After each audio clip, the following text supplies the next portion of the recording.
предлагаю вашему вниманию новую серию роликов, присланных слушателями программы обучения правозащитников, которую проводит Бахаджан Таригожина.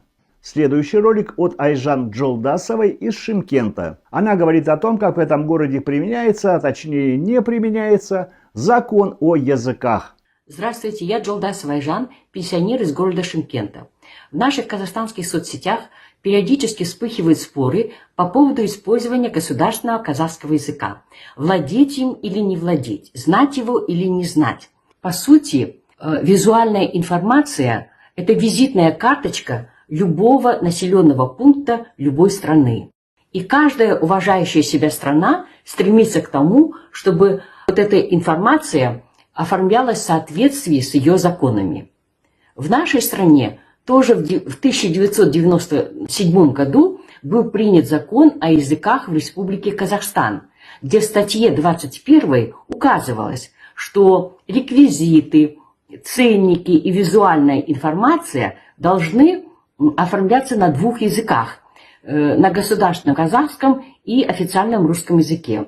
Сверху или слева шрифт на казахском языке, текст на казахском языке, а внизу или справа на русском языке одинаковым по размеру шрифтом.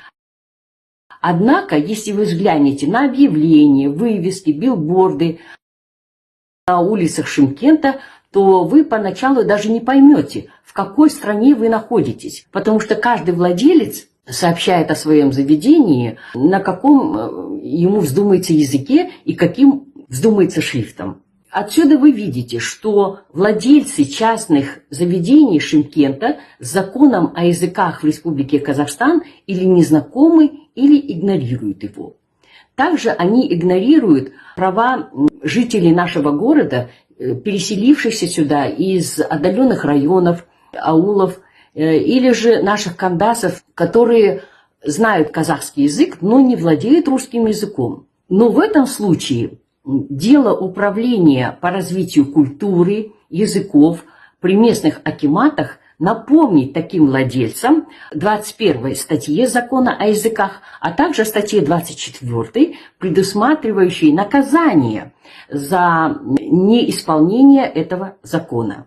И о каком же тогда воспитании патриотизма у молодежи, уважения к законам нашей страны можно тут говорить?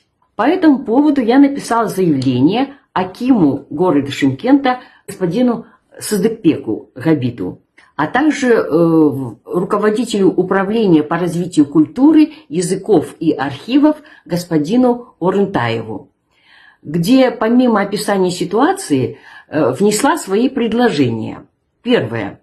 Созвать конференцию или совещание по вопросам исполнения закона о языках в Республике Казахстан с приглашением руководителей торговых центров и предприятий общественного питания, а также ученых, общественников, деятелей культуры и журналистов. Систематизировать и ускорить работу по контролю за исполнением статьи 21 закона о языках в Республике Казахстан. Напечатать листовки с цитированием указанных статей закона о языках в Республике Казахстан и раздать их всем без исключения руководителям предприятий и регулярно мониторить их исполнение на местах. И вскоре мне пришли такие предварительные ответы с обоих учреждений, с акимата и с управления культуры, где сообщалось, что составлена резолюция, ее исполнитель, ведущий специалист отдела ономастики, развития языков и работы с архивами Тургумбай Айдана Жапар-кызы. Пока я записывала данное видео, мне с акимата через ЕУТНШ пришел ответ.